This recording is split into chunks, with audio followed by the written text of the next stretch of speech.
Bab 2739. Gerardo mengangkat gelas anggur, memberi hormat pada Surya, lalu meminumnya dengan satu tegukan.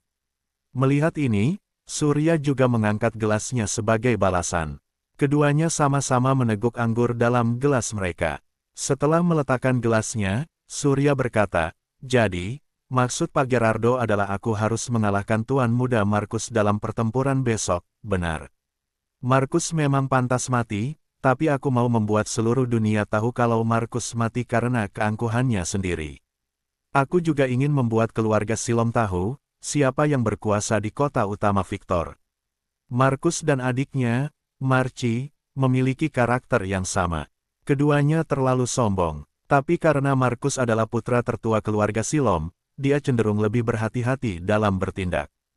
Tapi, orang ini pasti akan memendam dendam. Besok kamu hanya perlu mengalahkan Markus, membuatnya mengakui kesalahannya," lanjut Gerardo. "Aku yakin Markus nggak akan mau menyerah. Kalau dia tiba-tiba menyerang balik, kamu jadi punya alasan untuk membunuhnya. Pada saat itu, kamu tentu bisa dengan mudah menghabisinya," tambahnya. Tapi, Surya mengungkapkan keraguannya, Markus adalah anggota penjaga menengah. Kalau dia berpartisipasi dalam turnamen penjaga, targetnya pasti adalah menjadi anggota kepala penjaga. Aku pikir, kekuatannya mungkin gak kalah dariku. Hehe, tenang saja, keluarga Silom kali ini mendapat bimbingan dari seorang ahli. Aku dengar mereka mendapatkan sejenis obat ajaib yang dapat meningkatkan kultivasi hingga 2000 tahun dalam waktu singkat setelah dikonsumsi. Tapi obat ini hanya bertahan 10 menit, kata Gerardo. Menurut peraturan pertandingan, obat seperti ini nggak boleh dikonsumsi di atas panggung. Jadi Markus pasti akan menyembunyikan obat ini di mulutnya. Pada saatnya nanti, kamu hanya perlu menahan serangan selama 10 menit. Setelah itu, kekuatan Markus akan menurun. Dia juga akan menerima efek samping obat. Kamu pasti bisa membunuhnya, tambah Gerardo. Ini, baiklah. Surya merasa tak berdaya. Surya tidak pernah berpikir untuk menyinggung keluarga Silom dalam pertandingan ini. Namun, karena keadaannya sudah mencapai titik ini, Surya tidak bisa mundur lagi. Semua ini adalah kesalahan keluarga Silom sendiri. Kematian Marci tidak ada hubungannya dengan dirinya, sementara kematian Aiden karena keangkuhannya sendiri. Jika keluarga Silom ingin menyalahkan semua ini padanya, biarkan mereka menanggung akibatnya sendiri. Setelah makan dan minum hingga kenyang, Surya kembali ke kamarnya untuk memulihkan diri dan beristirahat. Dalam benaknya, dia teringat kembali adegan pertempurannya dengan Aiden di atas panggung. Pada saat itu, garis keturunan darah Aiden meledak, membuatnya berubah menjadi wujud manusia serigala. Setiap gerakan serangannya sangat kejam dan ganas. Ketika mengingatnya kembali, semua itu masih tergambar jelas di pikiran Surya. Tiba-tiba, sebuah pemikiran muncul di benak Surya. Jika Aiden bisa membangkitkan garis keturunan darahnya, apakah dirinya juga bisa membangkitkan garis keturunan darahnya? Surya masih meragukan asal-usulnya sendiri. Bagaimanapun juga, tanda kepala naga berwarna merah di punggungnya selalu membantunya di saat-saat genting. Surya berpikir, mungkin dia memiliki hubungan yang erat dengan klan naga. Mungkin dia adalah keturunan klan naga, jadi dia memiliki darah klan naga dalam tubuhnya. Namun, ketika berpikir lebih jauh, hal itu tampaknya hanya angan-angan. Bagaimanapun juga, Surya pernah berkali-kali mencoba memasukkan aura naga ke dalam tanda kepala naga di punggungnya, tapi dia tetap tidak dapat memicu kekuatan misterius yang ada di dalamnya. Kekuatan misterius itu tampaknya tidak merespon aura naga sama sekali. Oleh karena itu, Surya mencurigai bahwa tanda kepala naga di punggungnya mungkin hanya sebuah segel khusus. Ini sama seperti segel yang ditinggalkan oleh senior Govi pada dirinya. Segel ini hanya untuk mengunci energi khusus dalam tubuhnya. Keesokan paginya, setelah sarapan di ruang makan, Gerardo berinisiatif menawarkan diri untuk menemani Surya ke lokasi pertandingan. Surya juga tidak menolak, karena identitasnya sebagai kultivator klan naga sudah terbongkar. Tidak ada gunanya lagi untuk menyembunyikannya. Ketika mereka tiba di lokasi pertandingan, mereka menemukan bahwa tempat itu sudah dipenuhi oleh lautan manusia. Jumlah penonton yang hadir hari ini jauh lebih banyak daripada kemarin. Ketika orang-orang menyadari bahwa Surya datang bersama Gerardo, kerumunan tiba-tiba menjadi riuh. Cepat lihat, itu Pak Gerardo. Surya ini ternyata adalah orang Pak Gerardo. Bab 2740. Aku dengar keluarga Silom sudah lama memiliki niat untuk merebut posisi penguasa kota. Sepertinya akan ada pertunjukan menarik yang bisa kita saksikan di pertandingan hari ini. Benar, putra tertua keluarga Silom, Markus, pasti nggak akan membiarkan Surya lolos begitu saja. Hanya saja, aku nggak tahu siapa yang akan menang. Semua orang saling berdiskusi dengan penuh semangat. Gerardo mengantarkan Surya sampai ke tempat masuk turnamen, lalu berkata, aku masih ada beberapa urusan penting yang harus diselesaikan. Aku mungkin akan kembali sebelum pertandingan ketiga dimulai. Semoga sukses. Terima kasih, Pak Gerardo. Setelah mengantar kepergian Gerardo, Surya berjalan sendirian menuju arena untuk mengambil nomor undian. Setelah pertarungan kemarin, hari ini hanya tersisa 30 orang yang masuk ke babak final. Surya mendapatkan nomor undian 19. Jika mengikuti urutan 1 lawan 1 dari 30 orang, seharusnya dia akan tampil belakangan. Namun, kemudian Surya mengetahui bahwa hari ini ada 8 penjaga menengah yang akan bergabung di babak final, sehingga pertandingan yang awalnya hanya terdiri dari 30 orang, kini menjadi 38 orang. Orang yang bergabung di babak final adalah putra tertua keluarga Silom, Markus, bersama dengan 7 penjaga menengah yang dibawanya. Ternyata benar, Markus juga ikut bergabung dalam pertandingan. Surya dan Markus saling bertatapan. Markus tersenyum simpul pada Surya sembari berujar, semoga kamu nggak merasa terbebani. Seperti yang kamu bilang, dalam pertandingan, semuanya bergantung pada kemampuan mereka masing-masing. Pada saat ini, Midal melangkah mendekat, lalu bertanya, Surya, kamu dapat nomor berapa? Surya menjawab dengan suara pelan, nomor 19. Karena Surya tidak ingin mengungkapkan nomor undiannya, dia menjawab dengan berbisik. Namun, Midal tiba-tiba berteriak dengan penuh semangat, Surya mendapatkan nomor 19. Tuan Muda Markus, Surya mendapatkan nomor 19. Midal segera berlari dengan cepat ke sisi Markus, lalu menyampaikan kabar ini kepadanya. Surya melihat Markus menepuk bahu Midal, lalu Markus berteriak, siapa yang mendapatkan nomor 20? Karena 28 dari 38 peserta babak final adalah orang-orang dari keluarga Silom, Markus bisa dengan mudah mendapatkan nomor 20 dari salah satu penjaga kecil. Markus tersenyum simpul, menatap dingin ke arah Surya sambil mengangkat nomor di tangannya. Dia berkata, sungguh menarik. Pak Surya, ternyata kita akan bertarung di babak pertama. Aku sebenarnya merasa enggan harus menyingkirkanmu secepat ini. Tapi siapa suruh kamu membunuh Aiden? Karena kamu nggak memberinya kesempatan, untuk apa aku harus memberimu kesempatan? Lanjut Markus. Surya tidak mengatakan apa-apa. Dalam turnamen penjaga ini, dari 38 peserta, 28 diantaranya adalah orang-orang keluarga Silom. Keluarga Silom memiliki keunggulan mutlak. Sekarang Surya hanya bisa memberanikan diri untuk bertarung melawan Markus. Sebenarnya, Surya tidak berpikir bahwa dia pasti akan kalah. Saat melihat Markus berbicara seperti itu, Surya merasakan kemarahan di dalam hatinya. Namun, wajahnya masih tetap tenang. Dia membalas dengan dingin, Tuan Muda Markus, merupakan kehormatan bagiku untuk bisa bertarung melawanmu di babak pertama. Tapi siapa yang akan menang atau kalah masih belum bisa dipastikan. Hahaha, mendengar itu, Markus tiba-tiba tertawa terbahak-bahak, seolah mendengar lelucon yang sangat lucu. Dia menggelengkan kepala sambil berkata, belum bisa dipastikan. Lucu sekali. Surya, kamu seharusnya tahu situasi saat ini.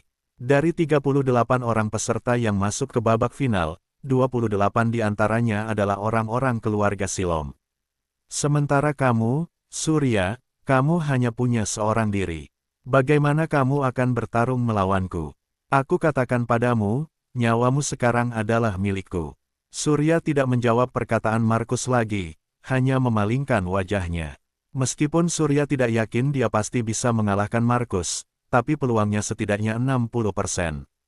Oleh karena itu, dalam pandangan Surya, teriakan Markus hanyalah omong kosong yang tidak berguna.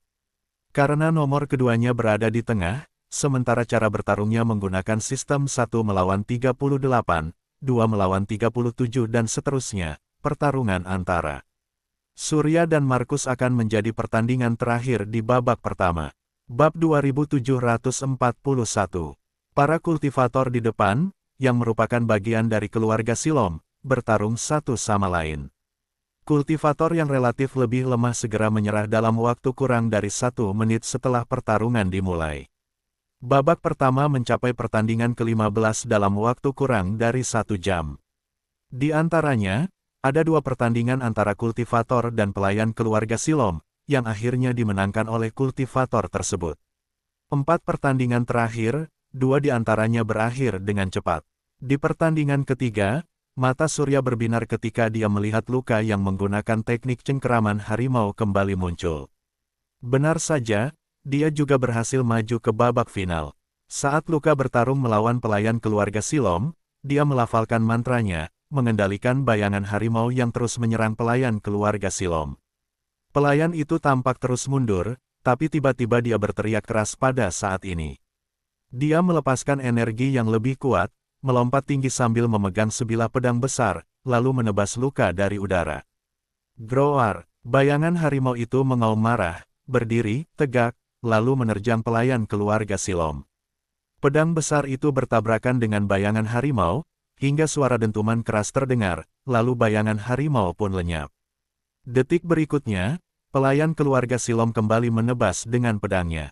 Luka mengepalkan tangan kanannya, mengeluarkan sinar putih, lalu melayangkan sebuah pukulan. Klang, pedang besar itu terpental ke belakang, menempel pada dada pelayan keluarga Silom. Dengan memanfaatkan celah itu, Luka melayangkan pukulan yang mengenai pedang besar di dada pelayan keluarga Silom. Klang, kekuatan besar menyebar, membuat pelayan keluarga Silom terlempar ke udara. Pelayan itu memuntahkan darah sebelum akhirnya jatuh dari panggung. Luka memenangkan babak ini. Kamu, melihat adegan ini, Markus menjadi sangat marah. Saat dia ingin menegur, dia tiba-tiba teringat bahwa lawannya adalah Surya. Oleh karena itu, dia menahan diri, hanya melirik tajam ke arah Surya. Selanjutnya, silakan peserta nomor 19 dan nomor 20 untuk naik ke panggung. Surya melompat ke atas panggung. Segera setelah itu, Markus juga melompat naik. Pada saat itu, Laika masih belum turun dari panggung. Melihat kedua orang itu naik, Luka melirik ke arah Markus dengan penuh cemoohan. Kemudian, dia mengarahkan pandangannya ke arah Surya, tersenyum kecil sambil mengangguk sebagai tanda penghormatan. Surya mengangguk sebagai balasan. Kemudian, Luka berbalik untuk melangkah pergi. Dasar bajingan sialan, kamu berani nggak menganggap serius aku, putra tertua keluarga Silom. Cepat atau lambat, aku akan membuatmu berlutut memohon padaku. Mendengar ucapan ini, Luka yang sudah turun dari panggung tiba-tiba berhenti. Dia berbalik, memandang Markus, sambil berkata dengan tenang, apa kamu bicara tentangku? Markus tidak menyangka Luka berani menanggapi ucapannya. Dia terkejut sejenak, tapi segera teringat bahwa dirinya adalah putra tertua keluarga Silom. Jika dia tidak menjawab, itu akan sangat memalukan bagi keluarganya. Oleh karena itu, Markus menjawab dengan enggan, benar, aku sedang memakimu. Seorang yang gak terkenal saja kamu beri salam hormat, tapi aku, putra tertua keluarga Silom, Markus, gak pantas mendapat salam hormatmu. Luka membalas dengan ekspresi dingin, sejujurnya, aku nggak menganggap serius keluarga Silom. Kamu, setelah berkata demikian, Luka berbalik pergi. Namun, ini membuat Markus marah. Dia mengepalkan tinjunya, tubuhnya bergetar, lalu dia memandang Surya dengan penuh amarah sambil berkata, Surya, ayo kita bertarung. Hari ini, aku pasti akan membunuhmu untuk membalaskan dendam Aiden. Surya melambaikan tangan kanannya, membuat pedang naga iblis muncul di tangannya, lalu membalas, kalau begitu, Tuan Muda Markus, sekarang terimalah seranganku. Setelah mengatakan itu, Surya melesat dengan cepat, menciptakan angin kencang. Dalam sekejap, dia sudah berada di depan Markus, menebas dengan pedangnya. Markus mengepalkan kedua tangannya membentuk cakar, mengeluarkan energi hitam dari seluruh tubuhnya. Dari telapak tangannya, masing-masing terbentuk bola energi hitam. Saat Surya menebas dengan pedangnya, Markus langsung menggabungkan kedua bola energi di tangannya menjadi satu, lalu mendorongnya ke depan. Energi pedang Surya dengan cepat diserap oleh bola energi tersebut, sementara pedang naga iblis juga hancur menjadi serpihan dalam sekejap setelah bersentuhan dengan bola energi itu. Bab 2742. Hahaha. Melihat situasi ini, Markus tertawa terbahak-bahak, lalu berkata, "Surya, apa kamu pikir aku seceroboh dirimu? Biarkan aku memberitahumu, sebenarnya aku sudah memahami kekuatan aturan ruang kegelapan. Sekarang, biarkan kekuatan aturan ruang kegelapanku menelan semua energimu." Setelah mendengar ini, Surya tampak terkejut. Namun, dia segera kembali tenang. Dia langsung merentangkan kedua tangannya untuk menahan bola energi Markus. Detik berikutnya, tangan Surya mulai memancarkan cahaya putih. Energi dalam bola energi tersebut dengan cepat diserap oleh sarung tangan cahaya milik Surya. Saat melihat bola energi miliknya makin mengecil, ekspresi Markus berubah kaget, lalu dia berkata, "Apa? Kamu ternyata adalah anak cahaya." Surya tidak mengerti mengapa para kultivator di ruang tengah menjadi sangat terkejut setelah mengetahui identitasnya. Namun, saat ini bukanlah waktu untuk mencari jawaban. Surya hanya bisa mempercepat penyerapan energi dari bola energi tersebut. Melihat bola energi yang makin mengecil, Markus tiba-tiba melepaskan kekuatan besar dari aturan ruang kegelapannya. Sebuah gelombang kejut yang kuat langsung menghantam Surya, membuatnya terlempar sejauh beberapa meter. Markus menatap Surya sambil menggertakkan gigi, lalu berkata, "Dasar bajingan." Pada saat itu, semua orang di bawah panggung juga memperhatikan cahaya putih yang memancar dari tangan Surya.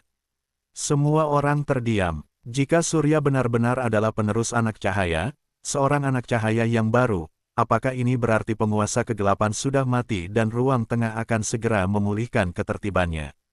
Tentang anak cahaya, ada sebuah legenda yang mengatakan bahwa ketika anak cahaya yang sejati kembali ke ruang tengah, seluruh alam semesta akan mulai memperbaiki dirinya sendiri. Pada saat itu, 9 kota utama akan muncul dengan 9 penguasa kota yang terbentuk dari kekuatan cahaya. Jika 9 penguasa aturan tersebut kembali ke tempat mereka masing-masing, 9 kota utama akan menjadi lebih damal, serta berbagai ruang di dalam ruang tengah akan mulai membentuk tatanan baru. Meskipun hal ini akan memberikan keadilan bagi semua kultivator di ruang tengah dan hukum akan kembali hadir, hal ini pasti akan memberikan dampak besar pada hierarki yang telah terbentuk di 9 kota utama di ruang tengah. Para penerima manfaat pasti akan mengalami kerugian. Selain itu, para penerima manfaat ini, yang pada dasarnya adalah para penindas, adalah penguasa 9 kota utama. Oleh karena itu, bagaimanapun caranya, 9 penguasa kota tersebut tidak akan pernah mengizinkan legenda ini menjadi kenyataan. Tak diragukan lagi, kehadiran Surya adalah awal dari legenda tersebut. Anak cahaya sudah kembali. Apa penguasa aturan akan datang lagi? Aturan sebenarnya di ruang tengah akan kembali pulih. Seluruh ruang akan diperbarui. Pada saat itu, semua orang akan mendapatkan keadilan. Orang-orang yang datang untuk menonton pertandingan adalah mereka yang suka bertarung. Mereka mendapatkan kekayaan tak terduga dengan kekuatan mereka sendiri.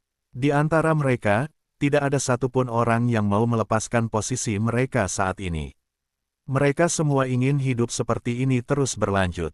Jika 9 penguasa aturan muncul dan hukum dari 9 kota utama berlaku, meskipun berada di luar kota utama, 2 kultivator yang terlibat dalam pertarungan tanpa menandatangani perjanjian kematian tidak akan bisa bertarung, apalagi membunuh satu sama lain.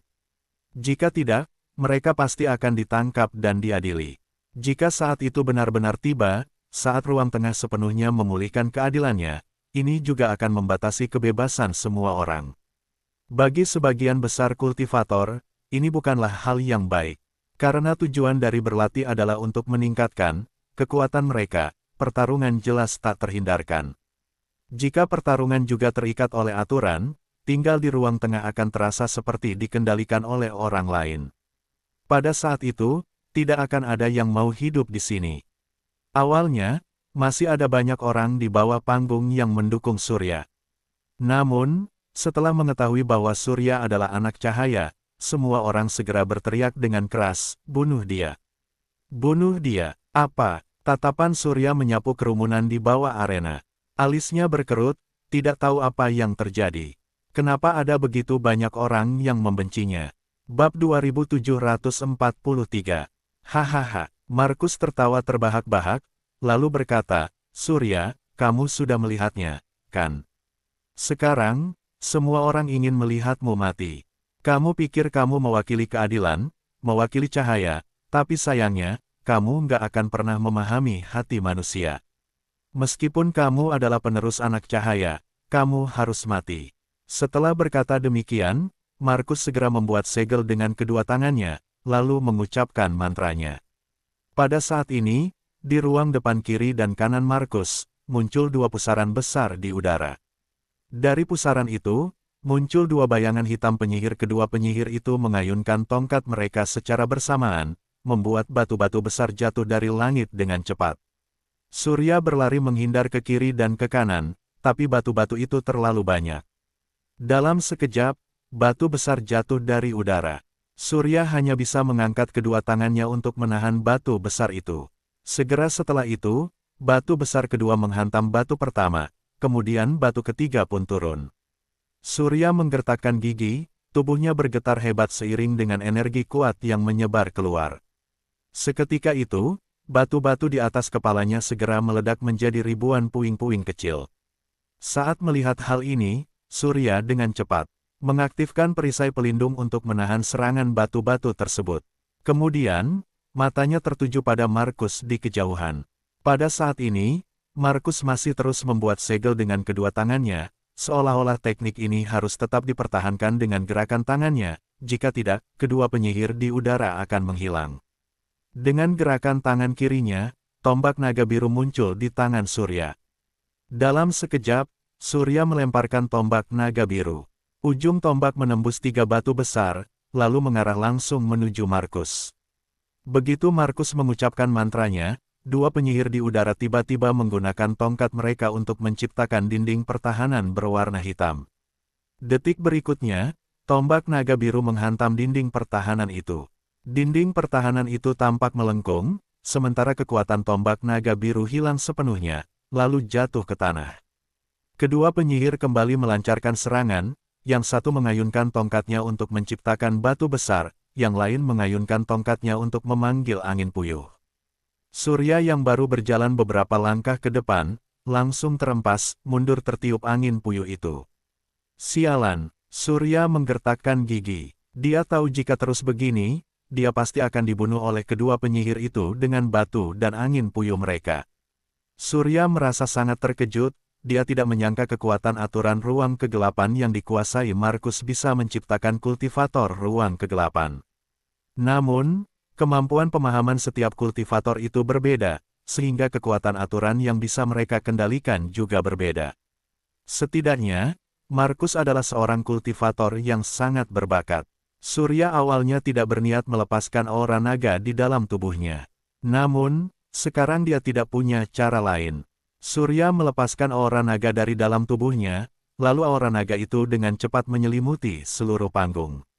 Surya mengucapkan mantranya dalam hati, langsung menggunakan penarikan aura naga. Detik berikutnya, Surya tiba-tiba muncul di belakang Markus, dengan pedang naga iblis di tangannya menusuk tubuh Markus, membuat darah segar tumpah ke tanah. Pada saat yang sama, energi gelap di panggung langsung berubah menjadi aura hitam yang terbang tertiup angin, lalu menghilang tanpa jejak. Dalam embusan angin sepol-sepol, tubuh Markus tampak genetaran. Dia menunduk melihat dadanya, lalu berujar dengan penuh keterkejutan, "Ini, bagaimana ini mungkin?" Cahaya di mata Markus tampak memudar, hingga akhirnya kepalanya terkulai.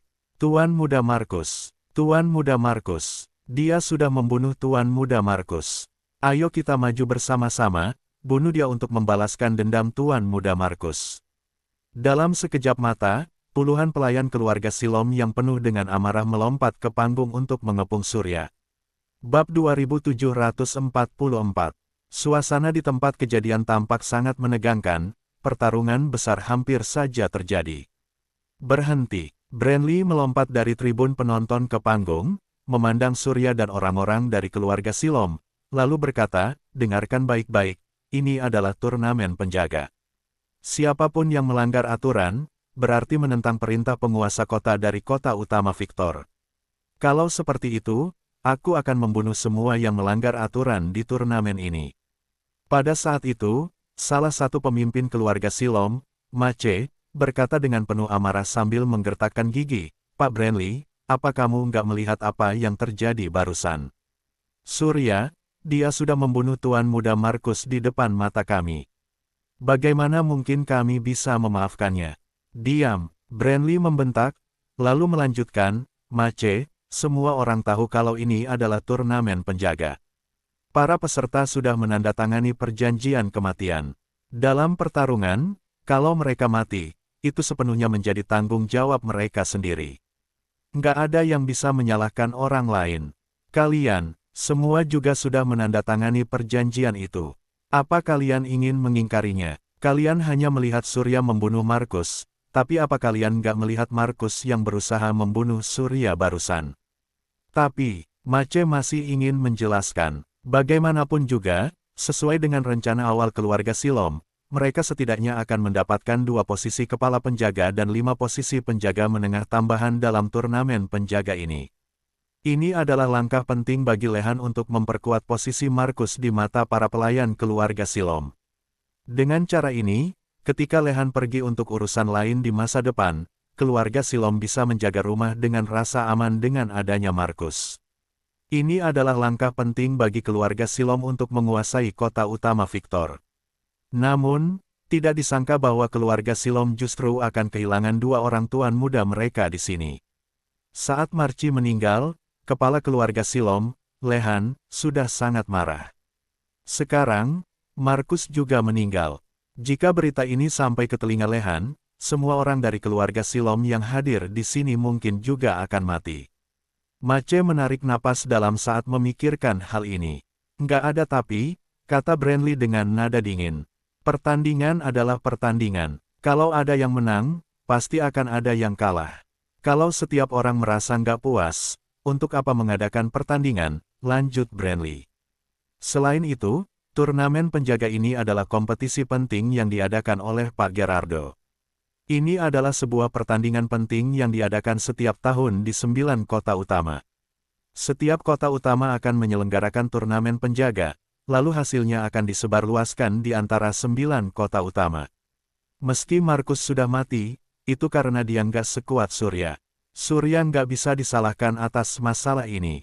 Kalau kalian bersikeras untuk membunuh Surya, kalian harus membunuhku terlebih dahulu. Ini, semua orang terkejut. Mace menatap Branly, tidak bisa berkata apa-apa. Branly balas menatap Mace sambil berkata, kalau kalian ingin bertarung, lakukan sekarang. Kalau nggak berani, pergi dari sini. Branly berteriak penuh amarah. Meski Mace dan yang lainnya merasa kesal, mereka tidak punya pilihan lain. Bagaimanapun juga, Branly adalah seorang ahli yang dikabarkan memiliki kekuatan kultivasi 30.000 tahun. Jika mereka melawan Branly, mereka pasti akan mati. Masalah ini tidak boleh dianggap enteng. Mace melambaikan tangannya, memimpin orang-orangnya turun dari panggung. Kemudian, Branly mengumumkan, dalam putaran pertama, Surya lah pemenangnya. Di luar arena, semua orang menatap Surya dengan penuh keterkejutan. Gerakan teleportasi Surya barusan sudah menjadi mimpi buruk bagi semua orang. Seseorang tidak bisa menahan diri untuk berujar, apa Surya itu seorang kultivator jimat?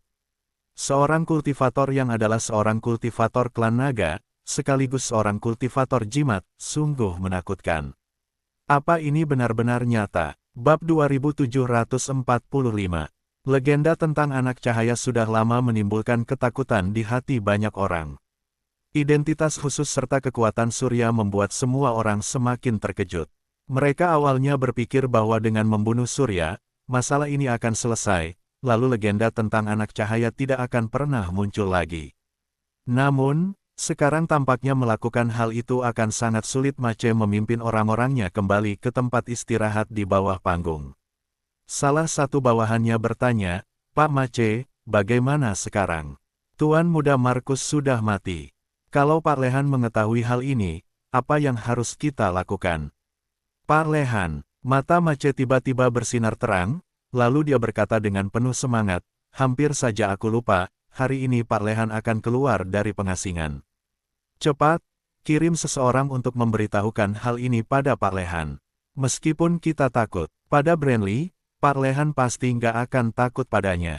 Selama Pak Lehan bisa tiba sebelum pertandingan selesai, Surya pasti akan mati." Setelah memberikan beberapa perintah, Mace mengirim seorang bawahan kembali ke keluarga Silom secepat mungkin. Selanjutnya, putaran kedua pertandingan pun segera dimulai.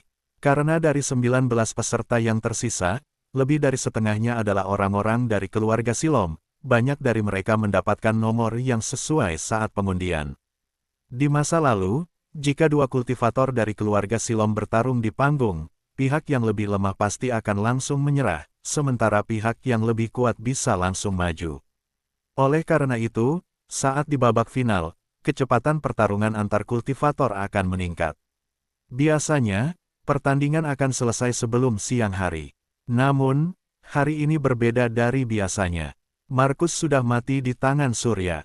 Meskipun Lehan akan keluar dari pengasingan hari ini, orang-orang dari keluarga Silom tidak tahu kapan tepatnya itu akan terjadi. Bisa saja itu terjadi di pagi hari, tapi bisa juga sore hari. Oleh karena itu, untuk mengulur waktu, Mace memerintahkan kultivator keluarga Silom agar tidak perlu untuk mereka bertarung dengan sungguh-sungguh, tapi juga tidak perlu menyerah. Pada akhirnya, setelah dua pertandingan pertama selesai, kecepatan pertandingan melambat saat pertandingan ketiga. Dua kultivator keluarga Silom sedang bertarung di atas panggung. Keduanya saling memberi jalan dan tidak mengeluarkan kekuatan mereka yang sebenarnya. Setengah jam pun berlalu. Brandly melirik ke arah Mace yang ada di tempat istirahat, lalu melihat kedua kultivator keluarga Silom yang sedang bertanding. Dia berkata dengan nada dingin, "Apa kalian mau bertarung atau enggak? Kalau enggak, turun dari panggung. Jangan membuang-buang waktu." Mace berkata, "Pak Brandly, kamu salah. Setiap kultivator bisa meningkatkan kekuatan mereka melalui pertandingan. Kamu nggak bisa menyalahkan mereka karena memiliki kekuatan yang seimbang sehingga sulit menentukan pemenang, serta menuduh mereka membuang-buang waktu. Setiap peserta berhak untuk bertarung, bukankah begitu?" Setelah berkata demikian, Mace menatap Brandly.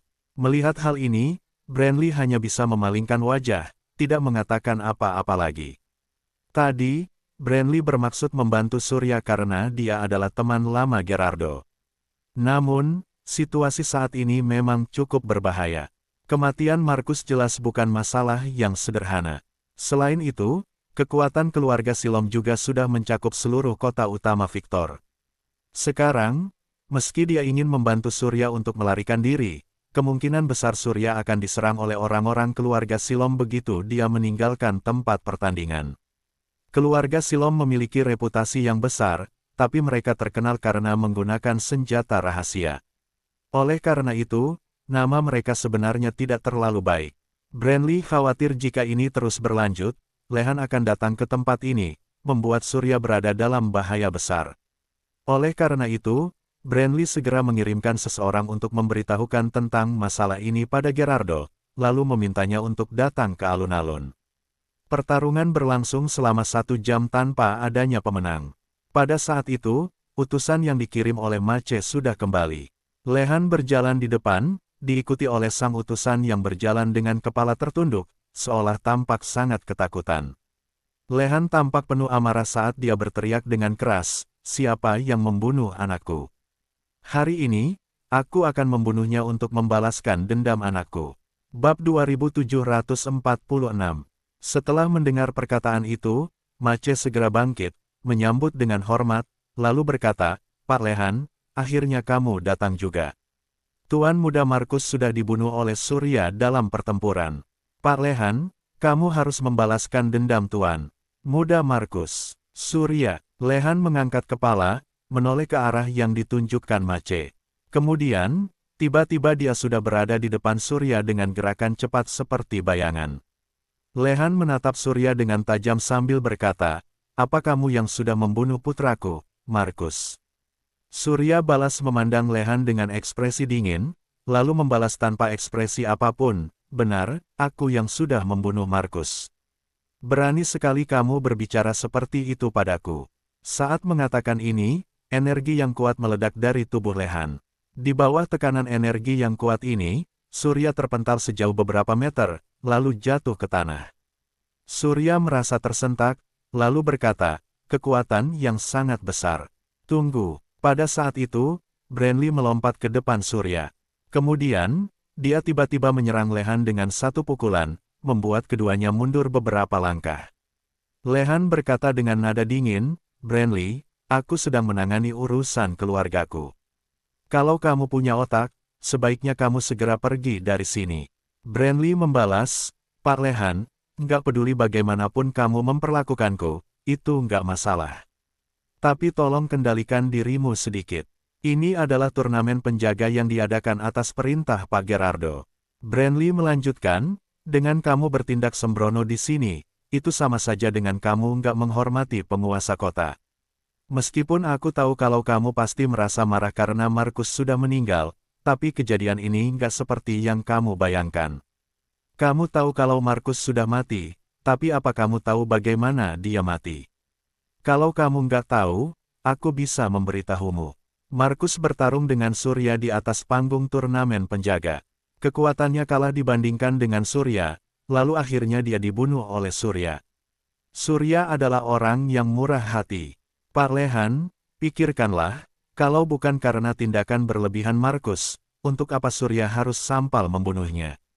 Lanjut Branly, "Aku nggak peduli," teriak Lehan. "Branly, aku nggak punya waktu untuk mendengar penjelasanmu. Yang aku tahu hanyalah putraku Markus sudah mati. Kalau kamu masih ingin melanjutkan turnamen penjaga yang kamu adakan ini, segera menyingkir. Setelah aku membunuh Surya, semuanya bisa kembali normal. Tapi kalau kamu menghalangiku membunuh Surya, aku akan mengacaukan turnamen penjaga ini. Aku mau lihat apa yang bisa kamu lakukan." Saat mengatakan ini, wajah Lehan tampak dipenuhi dengan kekejaman, seolah-olah dia adalah iblis pembunuh. Pada saat itu, tiba-tiba suara Gerardo terdengar dari luar kerumunan, "Siapa yang ingin mengacaukan turnamen penjaga ini?" "Pak Lehan, apa kamu nggak menghargaiku?" Kerumunan secara otomatis memberi jalan saat Gerardo memasuki ruangan. Mereka saling menatap, sementara dari mata Lehan terpancar kilatan dingin. Dia menggertakkan gigi sambil berkata, "Pak Gerardo, aku sedang menangani urusan keluargaku.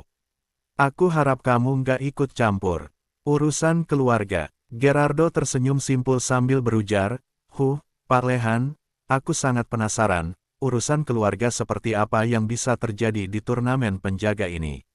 Aku dengar putramu, Markus, ikut serta dalam turnamen penjaga. Tapi dia kalah dalam pertarungan saat mencoba untuk menghabisi lawannya, lalu akhirnya dibunuh oleh lawannya sendiri. Pak Lehan, apakah ini masalah keluarga yang sedang kamu bicarakan? Bab 2747. Setelah mendengar itu, Lehan mengernyitkan keningnya. Meskipun dalam hatinya dia tidak menghormati Gerardo, saat ini Lehan belum siap untuk langsung bersitegang dengan Gerardo. Lehan menarik napas dalam-dalam, lalu berkata, "Pertandingan ini seharusnya untuk saling menguji diri, nggak seharusnya melukai lawan secara serius, apalagi membunuh lawannya sendiri. Apakah Pak Gerardo akan memberikan perlindungan pada seseorang yang nggak mengenal belas kasihan seperti itu?" "Hehe," Gerardo tersenyum simpul, lalu berujar, "Pak Lehan, kalau bicara tentang nggak mengenal belas kasihan, aku khawatir kedua putramu yang sebenarnya nggak mengenal belas kasihan. Menurut pengetahuanku, saat Marci berpartisipasi dalam pertandingan ini, dia menggunakan senjata tersembunyi berulang kali. Setiap kalinya, dia mencoba untuk membunuh lawannya. Pada akhirnya, Marci pun dibunuh, lalu orang-orang dari keluargamu justru menyalahkan seluruh peserta dalam pertandingan ini. Hal ini menyebabkan banyak korban tak berdosa. Hari ini, dalam pertandingan pertama, nomor undian yang ditarik oleh Surya nggak sama dengan yang ditarik oleh Markus. Tapi Markus ingin membalas dendam pada Surya. Dia diam-diam mengganti nomor undian dengan bantuan orang lain dari keluarga Silom. Selain itu, menurutku tindakan Markus juga sangat kejam. Surya hanya bertindak karena dia terpaksa, hingga akhirnya memutuskan untuk membunuh Markus. Jadi menurutku, baik kematian Marci ataupun Markus, sebenarnya adalah akibat dari tindakan mereka sendiri, bukan karena dibunuh orang lain. Apa yang kamu katakan? Lehan menatap Gerardo dengan tajam, lalu bertanya dengan nada dingin, kalau Marci dan Markus nggak dibunuh orang lain, apa mungkin mereka bunuh diri sendiri? Benar, menurut pendapatku, Marci dan Markus sebenarnya sudah menghancurkan diri mereka sendiri dengan tindakan yang terlalu kejam. Mereka pantas menerima akibatnya. Kamu nggak bisa menyalahkan orang lain. Jadi, katakanlah, bagaimana mereka bisa mati selain bunuh diri? Pak Gerardo, amarah Lehan langsung tersulut. Dia membalas dengan penuh amarah, caramu bicara ini terlalu berlebihan. Gerardo menjawab, aku hanya mencari kebenaran yang sesungguhnya saja. Tapi, dalam pertandingan ada aturannya. Aku yang memberikan perintahnya sebagai penguasa kota. Turnamen penjaga juga aku yang meminta Brandly untuk mengadakannya. Jadi aku harus bertanggung jawab untuk melindungi para peserta. Pak Lehan, kalau kamu benar-benar ingin menyerang Surya, kenapa nggak menghadapiku terlebih dulu? Setelah kamu mengalahkanku, lalu menginjak-injak tubuhku, pada saat itu kamu bisa melawan Surya tanpa ada yang menghalangi, tambah Gerardo. Semua orang tampak tercengang. Kata-kata Gerardo sudah sangat jelas. Dalam hal ini, Gerardo pasti akan mendukung Surya. Hal ini secara tidak langsung memberitahu Lehan bahwa jika dia benar-benar ingin bertindak, dia harus menghadapi Gerardo terlebih dulu. Sudah ratusan tahun kota utama Victor tidak menghadapi situasi seperti ini, di mana penguasa kota melindungi seorang kultivator dan bertarung dengan lawannya. Yang lebih mengejutkan, lawan Gerardo kali ini adalah kepala keluarga nomor 1 di kota utama Victor, Lehan dari keluarga Silom. Seharusnya, dengan kejadian besar seperti ini, semua orang sudah merasa sangat terguncang. Namun, hari ini mereka hanya diam, tidak menunjukkan terlalu banyak gejolak emosi. Kali ini, mereka sepertinya lebih berharap Lehan bisa menang. Tak lama kemudian, Gerardo menyadari perbedaan ekspresi para hadirin. Dia sebelumnya mengira akan ada banyak dukungan di dalam dan di luar arena untuknya, serta banyak yang akan bersorak untuknya. Namun, situasi sekarang jauh melebihi perkiraan Gerardo. Gerardo bahkan tidak tahu apa yang sebenarnya terjadi di sini. Mengapa semua orang tidak ingin membantu Surya? Apakah benar semua ini seperti yang dikatakan Brandly, bahwa ada rahasia di balik semua ini? Pada saat itu, Lehan menghela napas, lalu berkata, baiklah, karena anakku mati di atas panggung turnamen penjaga, mungkin itu adalah takdirnya. Kalau begitu, aku akan membawa orang-orangku pergi. Pak Gerardo, aku sudah menyinggung perasaanmu tadi. Aku pergi dulu. Lehan melambaikan tangannya sambil berkata, ayo pergi. Lehan pergi dengan membawa puluhan orang dari keluarga Silom. Mace sebenarnya masih ingin mencoba keberuntungan untuk mendapatkan status kepala penjaga, tapi sekarang, setelah melihat keluarga Silom pergi, Mace hanya bisa menyerah, lalu mengikuti mereka pergi. Bab 2748. Brandly tersenyum simpul saat dia menyaksikan Lehan membawa keluarga Silom pergi dari arena pertandingan. Dia berkata, sekarang, karena peserta dari keluarga Silom mengundurkan diri, aku menyatakan kalau ini adalah situasi khusus. Selanjutnya, kita akan langsung masuk ke tantangan penjaga menengah. Setelah semua orang dari keluarga Silom pergi, di atas panggung hanya tersisa 8 orang peserta. Kemudian, atas perintah Brandly, 8 penjaga menengah bergantian naik ke panggung, lalu bertarung satu sama lain dengan 8 orang tersebut. Kali ini, 4 dari 8 orang itu kalah, menyisakan 4 orang yang maju ke babak berikutnya. 2 di antaranya memilih untuk menjadi penjaga menengah. Pada akhirnya, hanya Surya dan Luka yang bersaing untuk menjadi kepala penjaga. Aturan tantangan kepala penjaga adalah Surya dan Luka masing-masing akan melawan kepala penjaga pada saat ini. Pemenangnya akan menjadi kepala penjaga yang baru.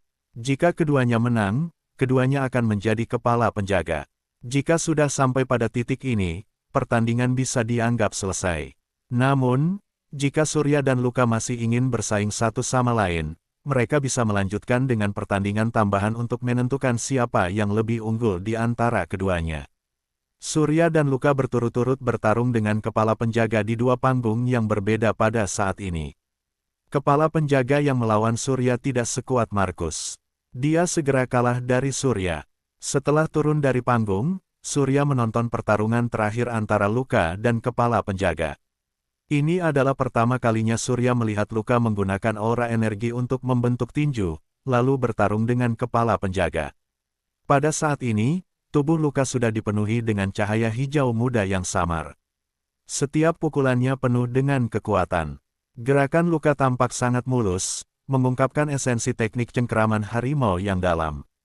Dengan satu serangan, dia berhasil mendorong kepala penjaga ke tepi panggung. Pada akhirnya, dia menjatuhkan kepala penjaga ke tanah dengan keras hanya menggunakan satu pukulan. Boom, boom, boom. Brandly memberikan tepuk tangan meriah, lalu berujar, "Selamat kepada kalian berdua. Kalian berhasil menjadi kepala penjaga. Mulai sekarang, kalian bisa menggunakan lingkaran teleportasi secara gratis untuk pergi kemanapun yang kalian inginkan." "Terima kasih, Pak Brandly. Terima kasih, Pak Brandly." "Hehe, nggak perlu berterima kasih padaku," kata Brandly sambil tersenyum. Kemudian, dia melanjutkan, "Jadi sekarang, Surya dan Luka, apakah kalian ingin melanjutkan dengan pertandingan tambahan untuk menentukan pemenangnya?" Surya menoleh untuk menatap Luka, lalu bertanya, "Apa kita harus melanjutkan dengan pertandingan tambahan?"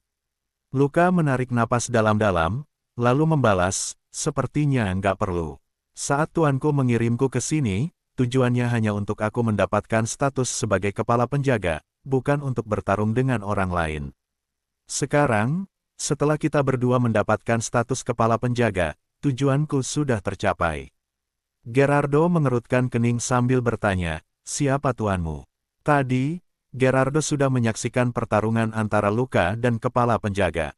Tak diragukan lagi bahwa Gerardo juga menyadari bahwa Luka memiliki kekuatan yang sangat besar. Gerardo bahkan tidak pernah menemukan orang dengan kekuatan sebesar ini. Hal ini membuat Gerardo merasa bingung. Pada saat yang sama, Gerardo juga berharap dapat mempertahankan Luka untuk bekerja di sisinya.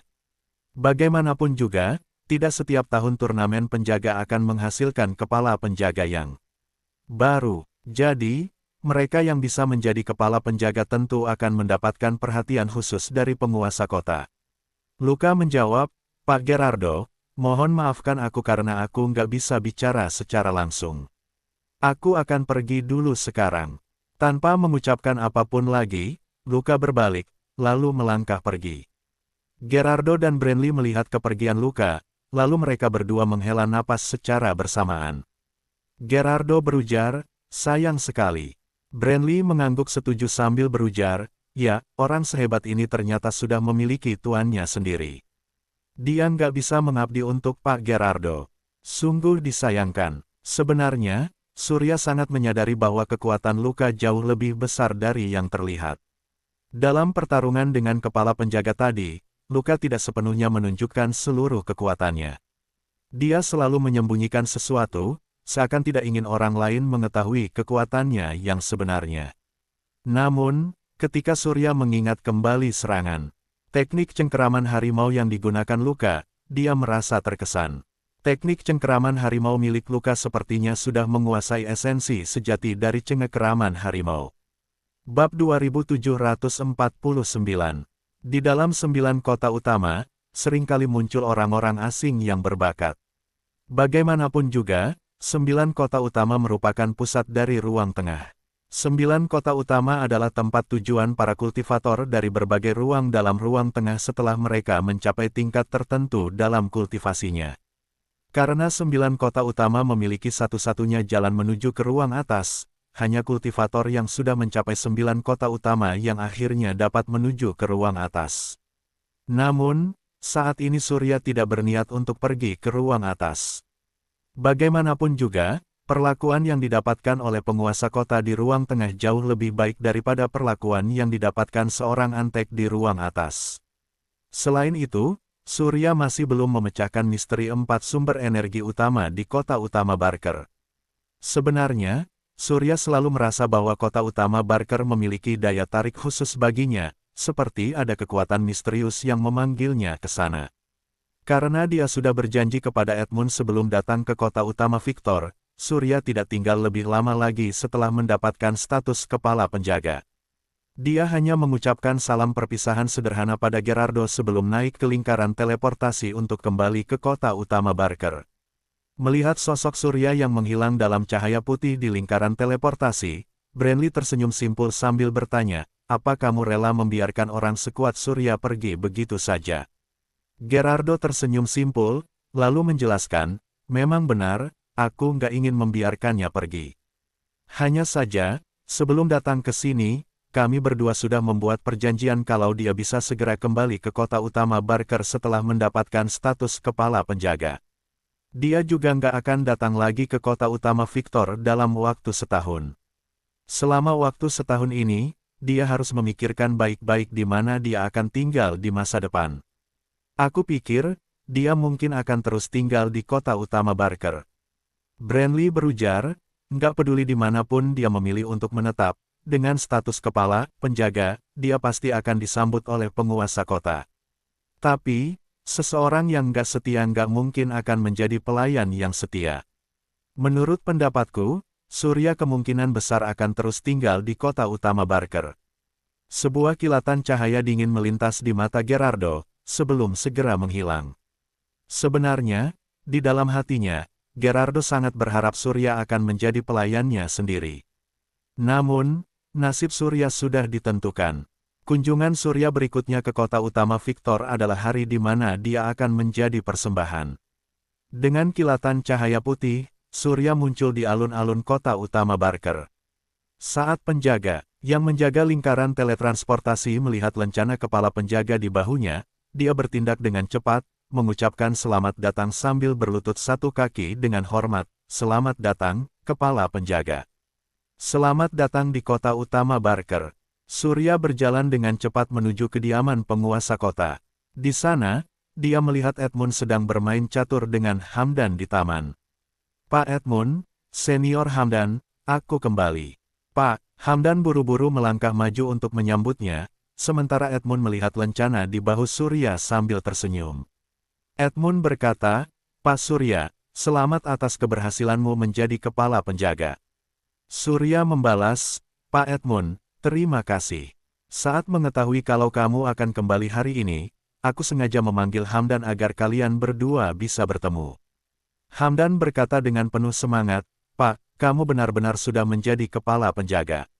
Ini sungguh luar biasa." Surya berujar, "Pak Edmund, aku punya permintaan. Semoga kamu bisa mengabulkannya." "Permintaan apa? Katakan saja, selama aku bisa melakukannya, aku pasti akan menyetujuinya," balas Edmund. "Aku punya seorang teman bernama Oberon. Kami berdua sama-sama berasal dari ruang bawah. Saat ini dia berada di keluarga Rowan. Aku berharap Pak Edmund bisa menyerahkannya padaku, agar dia bisa bekerja di sisiku." Hamdan menatap Surya, tampak terkejut mendengar kata-katanya. Sebenarnya, alasan Surya melakukan semua ini karena dia pernah berjanji pada Oberon untuk membawanya dalam perjalanan kultivasi bersama. Jadi, sekarang dia meminta bantuan Edmund. Setelah mendengar ini, Edmund mengernyitkan kening, lalu bertanya, "Oberon, apa kamu berbicara tentang orang yang baru-baru ini menjadi target Dalton?" Bab 2750. Dalton. Surya mengernyitkan kening sambil bertanya, "Pak Edmund, bukankah Dalton adalah pemimpin organisasi pembunuh naga? Kenapa dia bisa menargetkan Oberon?" Hamdan berkata, "Ya, Pak Edmund. Oberon bukanlah seorang kultivator klan naga, kenapa Dalton bisa mengincarnya?" Saat mendengar ini, Edmund tampak terkejut. Dia menggelengkan kepala sambil berkata, "Aku juga nggak mengerti tentang hal ini. Tapi, aku pikir Dalton pasti punya alasannya sendiri untuk melakukan hal itu." "Surya, pikirkan baik-baik, apa Dalton mengetahui tentang hubunganmu dengan Oberon? Terakhir kali, ketika Dalton dan Daina datang, dia menganggap kamu sebagai kultivator klan naga. Kalau dia tahu tentang hubunganmu dengan Oberon, mungkin dia akan menggunakan Oberon sebagai umpan untuk menjebakmu. Ini, Surya tiba-tiba menyadari keseriusan situasinya. Dia berkata dengan cemas, memang benar. Terakhir kali saat Oberon diculik, aku dan Hamdan pergi menyelamatkannya. Pada akhirnya, kami disergap oleh organisasi pembunuh naga dalam perjalanan pulang. Dalton pasti sudah tahu lebih dulu tentang hubungan antara aku dan Oberon. Dia sepertinya ingin menggunakan Oberon untuk melawanku. Pak Edmund, tolong bantu aku untuk kali ini. Biarkan Oberon pergi ke keluarga Crystal, jadikan dia pelayanku. Dengan begitu, Oberon akan berada di sisiku. Meskipun Dalton ingin mengambil tindakan, dia juga nggak akan punya kesempatan. Pada saat itu, aku bisa selalu berada di samping Pak Edmund, menemanimu melewati masa-masa sulit ini. Surya awalnya mengira permintaannya tidak berlebihan dan Edmund pasti akan menyetujuinya. Bagaimanapun juga, cedera Edmund belum sembuh. Dalam 3 bulan ke depan, Edmund membutuhkan perawatan secara berkala. Jika terjadi sesuatu yang tidak diinginkan, Edmund mungkin akan kehilangan posisinya sebagai penguasa kota. Namun, yang mengejutkan Surya adalah Edmund malah menggelengkan kepala, menolak permintaannya. Dengan ekspresi wajah yang penuh kesulitan, Edmund berkata, Surya, kamu harus tahu kalau sebagai seorang kepala keluarga atau bahkan sebagai seorang penguasa kota, hal yang paling tabu adalah seringkali memberikan perintah. Seorang yang memiliki kekuasaan paling takut terlihat nggak konsisten dan sering berubah pikiran. Kalau nggak, perintah yang dikeluarkan nggak akan dipercaya oleh orang lain. Seiring berjalannya waktu, hal ini pasti akan menimbulkan kekacauan. Oleh karena itu, setiap kultivator yang memiliki kekuasaan nggak akan sembarangan mengeluarkan perintah. Setiap kali ada perintah yang perlu dikeluarkan, itu pasti sudah dipikirkan hingga berulang kali, dipertimbangkan hingga berkali-kali sebelum akhirnya diputuskan. Selain itu, sekarang, baik Pak Babit ataupun Pak Edmund, keduanya sudah mengumumkan bahwa mereka sedang berkultivasi dalam pengasingan. Kalau dalam periode waktu ini, Babit dan Edmund terus mengeluarkan perintah, hal ini hanya akan menimbulkan kecurigaan dari orang lain. Surya, kamu harus tahu kalau periode waktu ini sangat penting bagi kita berdua. Oleh karena itu, nggak boleh ada sedikit pun kesalahan. Aku nggak mau masalah Oberon menarik terlalu banyak perhatian. Tapi, Surya masih ingin menjelaskan lebih lanjut, tapi Edmund langsung memotongnya. Kamu nggak perlu menjelaskan apa-apa lagi. Surya, situasi sekarang berbeda dari sebelumnya. Tentu saja, aku juga memahami hubunganmu dengan Oberon. Bagaimana kalau begini, kamu bisa meninggalkan kediaman penguasa kota kapan saja. Meskipun aku nggak akan membantumu dalam masalah ini, aku juga nggak akan memintamu untuk tetap tinggal di kediaman penguasa kota. Dalam 3 bulan ini, kamu bisa pergi kemana saja yang kamu mau. Tentu saja, kalau kamu ingin kembali, kamu bisa kembali kapan saja. Nggak ada kata terlambat untuk kembali. Kediaman penguasa kota di kota utama Barker akan selalu terbuka untukmu. Bab 2751. Pak Edmund, saat mendengar ini, Surya merasa terharu. Namun, Edmund justru berbalik memunggungi Surya, matanya memancarkan kilatan dingin. Bagaimanapun juga, jika Edmund ingin menangani masalah ini, dia hanya perlu mengeluarkan satu perintah saja. Meski Oberon sudah menarik perhatian Dalton, berdasarkan pengamatan beberapa hari ini, organisasi pembunuh naga sangat menghormati Edmund. Jadi, Edmund yakin mereka tidak akan berani bertindak melawan dirinya secara terang-terangan. Oleh karena itu, Edmund sebenarnya bisa menyelamatkan Oberon. Namun, Edmund yang bisa menduduki posisi sebagai penguasa kota di kota utama Barker tentu punya kemampuan yang tidak biasa. Dalam 3 bulan ini, Edmund yakin tidak akan ada masalah besar yang terjadi, sehingga janji yang dulu diberikan kepada Surya menjadi hal yang paling penting. Membagi kekuasaan kota utama Barker. Memikirkan hal ini saja membuat Edmund merasa lucu. Jika Surya benar-benar diberikan wewenang untuk mengelola setengah dari kota utama Barker, lalu apa jadinya dengan dirinya sendiri? Apakah para kultivator di kota utama Barker akan tetap menghormatinya di masa depan? Selain itu, 3 bulan kemudian ketika kekuatan Edmund pulih, dia pasti akan mengirim satu inkarnasi lagi ke keluarga Rowan, yang tentu saja akan mengambil sebagian dari kekuatannya. Oleh karena itu, Edmund tidak ingin menarik perhatian orang lain. Saat ini, satu-satunya cara adalah memicu konflik antara Surya dan organisasi pembunuh naga. Dengan demikian, pertama, perhatian para kultivator di seluruh kota dapat dialihkan. Kedua, dia bisa menggunakan tangan organisasi pembunuh naga untuk membunuh Surya. Jika rencana ini berhasil, Edmund pasti akan kehilangan satu saingan berat. Di masa lalu, banyak pesaing yang muncul di sekitar Edmund, termasuk beberapa yang sangat kuat. Kemudian, Edmund menemukan sebuah pola bahwa setiap kultivator yang dijanjikan keuntungan dengan jabatan penguasa kota olehnya, pada akhirnya selalu melupakan tanggung jawab mereka dan berbalik melawan dirinya. Oleh karena itu, meskipun saat ini pertempuran belum dimulai, Edmund sudah bisa membayangkan masa depan di mana Surya akan menjadi musuhnya. Surya tahu terlalu banyak, tapi Edmund tidak bisa membunuhnya dengan tangannya sendiri. Oleh karena itu, dia hanya bisa meminjam tangan organisasi pembunuh naga untuk membunuh Surya. Surya merasa sangat bersemangat, tapi Hamdan yang berdiri di sampingnya bisa melihat niat Edmund. Sebagai penguasa di kota utama Barker, Edmund memiliki ratusan orang yang keluar masuk kediamannya setiap hari. Oberon hanyalah seorang kultivator biasa, Edmund pasti bisa membantunya tanpa menarik perhatian siapapun. Namun, Edmund sengaja berkata demikian untuk membuat Surya berpikir bahwa dia adalah orang yang murah hati. Padahal, dia sebenarnya hanya ingin memanfaatkan Surya untuk mengalihkan perhatian para kultivator lainnya. Hamdan pernah mendengar Surya mengatakan bahwa jika dia membantu Edmund, ketika tubuh Edmund pulih 3 bulan kemudian, mereka akan bersama-sama mengelola kota utama Barker. Namun, saat itu Hamdan tidak terlalu memperhatikan hal ini. Sekarang, tampaknya Edmund sudah mengubah sikapnya. Terima kasih, Pak Edmund. Aku akan mencari Oberon sekarang juga. Kali ini, aku nggak akan membiarkan Dalton menghinanya lagi. Setelah mengatakan itu, Surya berbalik pergi, diikuti oleh Hamdan yang mengejar dari belakang. Saat mereka keluar dari kediaman penguasa kota, Hamdan berkata, "Pak, apakah kamu benar-benar percaya pada Edmund? Menurut pendapatku, Edmund sebenarnya bisa menyelamatkan Oberon, tapi dia sengaja nggak melakukannya untuk memicu konflik antara kamu dan organisasi pembunuh naga. Edmund ingin melihatmu bertarung dengan Dalton. Pada akhirnya nanti, dia yang akan mendapat keuntungan dari pertarungan tersebut." Setelah mendengar ini, langkah Surya terhenti.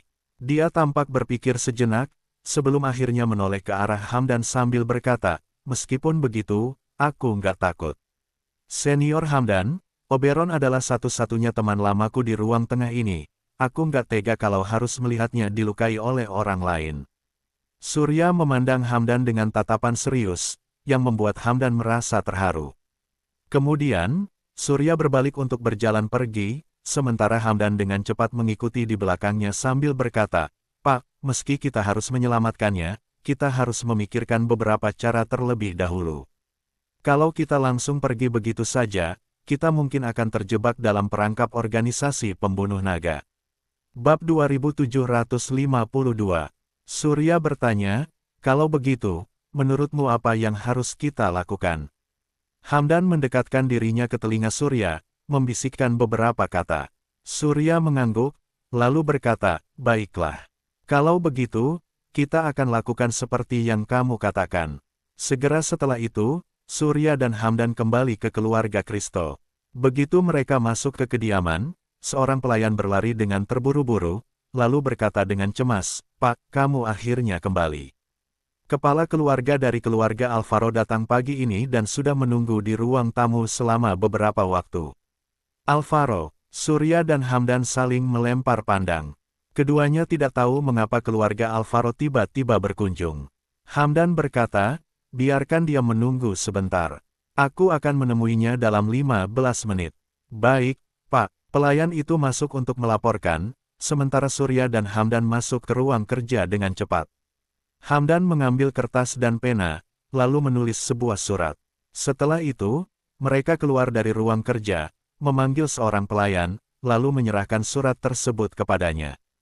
Hamdan berkata, "Ingat, surat ini harus diserahkan kepada penjaga Daren." "Aku mengerti, Pak." Pelayan itu membawa surat tersebut pergi. Kemudian, Surya dan Hamdan berjalan menuju ke ruang tamu.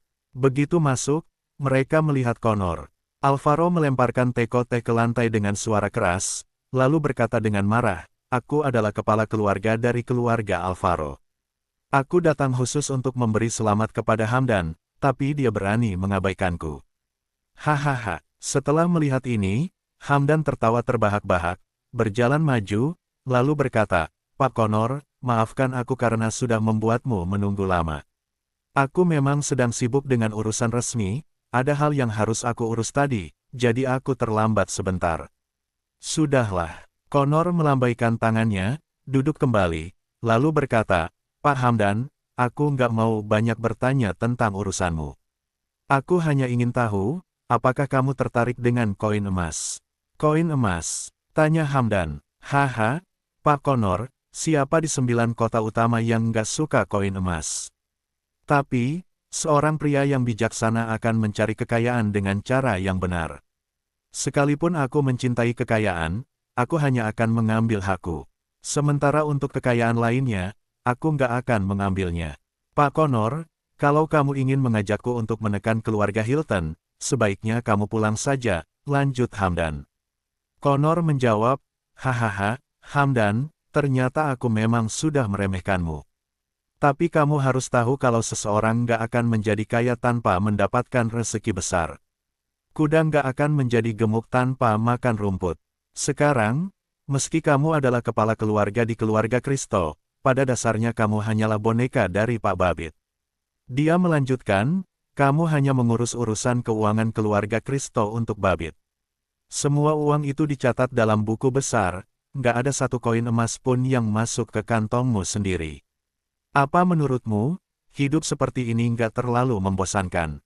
Tambahnya, pada saat ini, Surya bertanya, "Kalau begitu, kehidupan seperti apa yang menurut Pak Connor menarik?"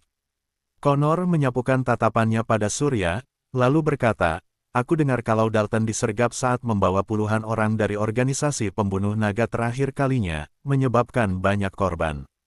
Tapi karena musuh bersembunyi dalam kegelapan dan mereka semuanya memakai topeng, nggak ada yang tahu siapa yang menyerang organisasi pembunuh naga. Menurutku, hidup seperti itulah yang menarik.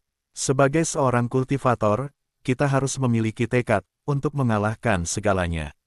Meski lawan sangat kuat atau organisasi sangat besar, meski nggak bisa menghadapi mereka secara langsung, kita bisa menyiapkan penyergapan dalam kegelapan, lalu memberikan serangan yang menghancurkan." Setelah mendengar ini, Surya dan Hamdan saling melempar pandang. Kemudian, keduanya tidak bisa menahan tawa. Surya berujar, "Ternyata, Pak Connor juga memiliki rencana seperti itu. Awalnya, aku mengira hanya aku dan Pak Hamdan yang memiliki pemikiran seperti itu." Bab 2753.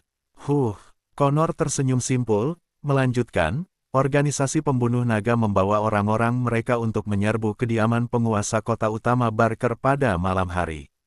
Pada akhirnya, mereka mendapat hukuman yang memang sudah seharusnya. Dalton itu berani datang ke kota utama Barker, jadi kalau dia datang cari mati, kita harus memberinya pelajaran." Surya berujar, "Aku juga sudah lama ingin memberi pelajaran pada Dalton. Pak Connor, kami bisa setuju untuk pergi bersama ke keluarga Hilton untuk mendapatkan beberapa koin emas. Tapi setelah masalah ini selesai, kami berharap Pak Connor bisa bekerja sama dengan kami untuk menghadapi Dalton."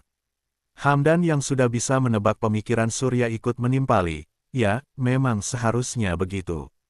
Pak Connor, apa kamu bersedia?" "Tentu saja aku setuju. Jadi, sekarang ayo kita pergi ke keluarga Hilton untuk merampas beberapa koin emas," ujar Connor. Connor membawa Surya dan Hamdan ke kediaman keluarga Hilton. Di pintu gerbang kediaman, dua penjaga yang melihat kedatangan Connor dan Hamdan segera berkata, "Pak, tolong tunggu sebentar. Aku akan segera melaporkannya." "Nggak perlu repot-repot," balas Connor. Connor menepuk kedua penjaga itu hingga pingsan dengan satu gerakan tangan, lalu ketiganya masuk ke dalam kediaman. Di halaman, Connor melihat Groot yang sedang menyiram bunga. Dia menunjukkan senyum dingin, lalu berujar, Pak Groot yang terhormat, bagaimana bisa kamu menjadi seperti ini sekarang? Kemana perginya Groot yang penuh semangat? Dulu, Groot selalu membawa pedang, tapi sekarang lihat dirimu. Setiap hari kamu hanya menyiram bunga dengan ketel. Groot, kamu sudah berubah, lanjutnya. Groot menoleh ke arah Connor, lalu berkata sambil tersenyum, bukan aku yang berubah, tapi dunia yang berubah.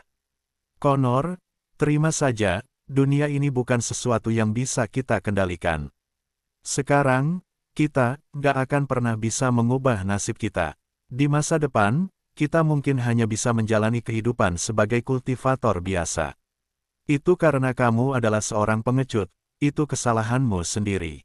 Groot, sekarang kamu sudah menjadi orang lemah yang bisa dihina oleh siapa saja. Aku memerintahkanmu untuk menyerahkan 1000 koin emas pada kami. Kalau enggak, jangan salahkan kami karena mengambil tindakan, balas Connor. Groot menyapukan pandangannya ke arah Surya dan Hamdan. Dia tersenyum simpul sembari berujar, apa kalian serius? Jadi, kalian berpikir bisa merampas koin emas keluarga Hilton hanya dengan kekuatan 3 orang? Connor berkata, 3 orang saja sudah cukup. Groot, kalau kamu masih punya akal sehat, serahkan 1000 koin emas. Kalau enggak, kami bertiga enggak akan melepaskanmu. Koin emas, Groot merasa semua ini lucu. Dia meletakkan ketel di tangannya, lalu berkata, kalau begitu, kalian bertiga bisa maju bersama-sama. Antara keluarga yang berbeda memang diperbolehkan untuk saling menjarah. Keluarga yang kalah akan kehilangan sebagian dari koin emas mereka, bahkan sampai benar-benar habis. Sebenarnya, aturan bertahan hidup dengan merampas koin emas ini terbentuk di banyak organisasi kecil, yang mendorong perputaran koin emas. Namun, tindakan seperti ini tidak pernah terjadi pada 4 keluarga besar. Karena sumber daya mereka sangat melimpah dan kekuatan mereka adalah yang terbaik di antara semua organisasi di kota utama Barker. Groot selalu merasa bangga akan hal ini. Dia menganggap bahwa perampasan koin emas hanya akan terjadi pada orang lain, bukan pada dirinya sendiri. Namun, Groot tidak menyangka bahwa hal seperti ini akhirnya terjadi juga padanya. Connor berkata, kamu sendiri yang mengatakan ini. Kami nggak memaksamu untuk menghadapi 3 orang kuat sendirian. Setelah berkata demikian, Connor melepaskan aura energi dari dalam tubuhnya. Pada saat yang sama, Surya dan Hamdan juga melepaskan aura energi mereka. Pada saat itu, Groot yang merasakan perubahan aura energi dari ketiga orang itu langsung terkejut. Bab 2754. Awalnya, Groot hanya menganggap ini sebagai lelucon dari Connor. Namun, kini wajahnya sudah berubah muram. Kemarahan terpancar dari matanya saat dia berteriak, Connor, beraninya kamu menyerangku. Kalau enggak, menurutmu untuk apa kami datang mencarimu? Groot, terimalah serangan pedangku, ujar Connor. Connor menusukkan pedangnya dengan cepat. Namun, Groot segera menghindar ke samping, menghindari serangan Connor, lalu menendang dada Connor dengan keras. Groot menggunakan momentum itu untuk melompat mundur, lalu mendarat dengan aman. Connor menggosok dadanya sembari berkata, kenapa kalian masih diam saja? Ayo serang. Surya dan Hamdan saling pandang, lalu menyerang Groot dari kiri dan kanan secara bersamaan. Saat melihat ini, Groot menunjukkan senyum dingin, lalu berujar, dasar kultivator bodoh, berani-beraninya kalian melawanku. Groot mengucapkan mantra, lalu tiba-tiba sebuah tangki air meledak. Air di dalamnya bergerak cepat seperti naga yang berenang, datang ke sisi Groot. Saat itu, Surya sudah berada di depan Groot. Groot mengucapkan mantra lagi, membuat naga air itu bergerak cepat untuk melilit tubuh Surya, mengunci tubuhnya dengan erat.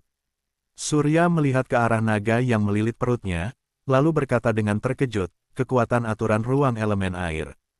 Pada saat yang sama, Hamdan juga sudah berada di sisi kiri Groot. Dia mengangkat pedangnya untuk menusuk ke arah Groot. Groot melayangkan pukulan dengan telapak kirinya dengan cepat. Tiba-tiba, semburan api sepanjang beberapa meter keluar dari telapak tangannya, langsung melahap Hamdan. Senior Hamdan. Surya yang terkejut langsung menggunakan kekuatan besar hingga berhasil melepaskan diri dari kendali naga air. Kekuatan gemuruh yang hebat langsung menghancurkan naga air menjadi tetesan-tetesan air yang berjatuhan ke tanah. Beraninya kamu membunuh Senior Hamdan, aku akan membuatmu membayarnya dengan nyawamu. Teriak Surya. Surya melambaikan tangan kanannya, mengeluarkan pedang naga iblis, lalu melompat ke atas kepala Groot. Tiba-tiba, dia mengayunkan pedangnya ke bawah dengan kekuatan penuh. Energi pedang hitam yang kuat meluncur ke arah Groot. Pada saat yang sama, tetesan air yang tersebar di tanah tiba-tiba berkumpul menjadi dinding pertahanan berbentuk melengkung. Energi pedang Surya dengan cepat diserap oleh dinding pertahanan berbentuk melengkung itu, lalu menghilang tanpa jejak. Pada saat itu, suara Hamdan terdengar dari belakang, "Pak, jangan gegabah. Groot adalah seorang kultivator ganda, cepat mundur." Sebelum Hamdan selesai berbicara, tiba-tiba sebuah tangan raksasa muncul dari dinding air, mencengkeram Surya dengan kuat, lalu meremasnya dengan keras. Dari balik dinding air, Groot berkata dengan penuh amarah, "Dasar makhluk rendahan dari ruang bawah, kamu pikir kamu bisa melawanku?" Rasa sakit yang luar biasa menyelimuti tubuh Surya, membuatnya menggertakkan gigi. Sementara itu, pikirannya berputar cepat. Tiba-tiba, sebuah angin puyuh hitam terbentuk di sekitar tubuh Surya. Kekuatan tebasan angin puyuh itu dengan cepat merobek tangan raksasa tersebut. Kekuatan tekanan lenyap seketika, sementara tangan raksasa itu hancur berkeping-keping, berubah menjadi tetesan air yang jatuh ke tanah. Apakah ini kekuatan aturan ruang kegelapan? Hamdan menatap Surya dengan ekspresi penuh keterkejutan. Saat itu, mata Surya sudah berubah menjadi hitam pekat dengan niat membunuh yang memancar dari tubuhnya. Seketika itu juga, Surya melompat, mendarat di depan Groot.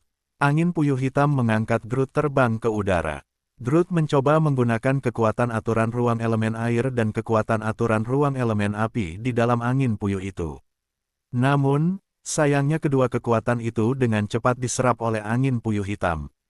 Detik berikutnya, Surya mencengkeram Groot, lalu menekannya ke tanah dengan keras. Brok, bab 2755. Groot berlutut dengan lututnya menyentuh tanah. Angin hitam di sekelilingnya menghilang dalam sekejap, sementara dadanya naik turun dengan cepat. Groot mendongak menatap Surya. Pada saat ini, Surya terlihat sangat menakutkan, seperti dewa kematian yang turun dari langit. Pada saat itu, terdengar suara dingin dari tenggorokan Surya. Dia berkata dengan nada dingin, "Groot, kamu hanya seekor semut di mataku. Kalau kamu berani nggak menghormatiku lagi, aku pasti akan membunuhmu." Seluruh tubuh Groot gemetaran, seolah-olah dia baru saja mendengar sesuatu yang membuatnya takut. Groot menunjukkan ekspresi tidak percaya, kemudian dia terus-menerus membenturkan kepalanya ke tanah, meminta maaf dengan tulus sambil berkata, Pak, maafkan aku." Connor melihat Groot yang berlutut di tanah, lalu mengalihkan tatapan melihat Surya yang berdiri di sana. Keningnya berkerut, tidak tahu apa yang sebenarnya ditakuti oleh Groot. Harus diketahui bahwa Groot adalah seorang prajurit sejati. Dia tidak akan takut meski mati dalam pertempuran, namun, kali ini Groot malah menyerah dengan sukarela. Selain itu, suara yang keluar dari mulut Surya, siapa sebenarnya kultivator yang bersemayam di dalam tubuh Surya? Warna hitam di mata Surya perlahan memudar, sementara ada rasa sakit akibat luka robek datang dari luka di dada kirinya. Surya menggertakkan giginya, tapi masih berpura-pura tenang. Tak lama kemudian, Groot masuk ke dalam ruangan, mengambil 3 cincin dimensi, lalu memberikannya pada Connor, Surya dan Hamdan. Groot menjelaskan bahwa di dalam 3 cincin dimensi itu, ada 10.000 koin emas di dalam masing-masing cincin untuk Connor dan Hamdan. Sementara untuk cincin Surya, ada 100.000 koin emas di dalamnya. Hahaha, Groot, aku nggak menyangka kamu juga bisa menyerah. Baiklah kalau begitu, kami nggak akan mengganggumu lagi. Ayo pergi, kata Connor. Connor membawa Surya dan Hamdan pergi dari kediaman keluarga Hilton, lalu mereka bertiga kembali ke keluarga Kristo bersama. Sesampainya mereka di keluarga Kristo, seorang pelayan buru-buru berlari masuk dari luar, menyerahkan sepucuk surat kepada Surya sambil berkata, "Pak Surya, ini suratmu." Kenapa kamu terburu-buru? Apa kamu nggak lihat kalau ada tamu di sini? Tanya Hamdan. Pak Hamdan, ini adalah surat yang baru saja aku terima.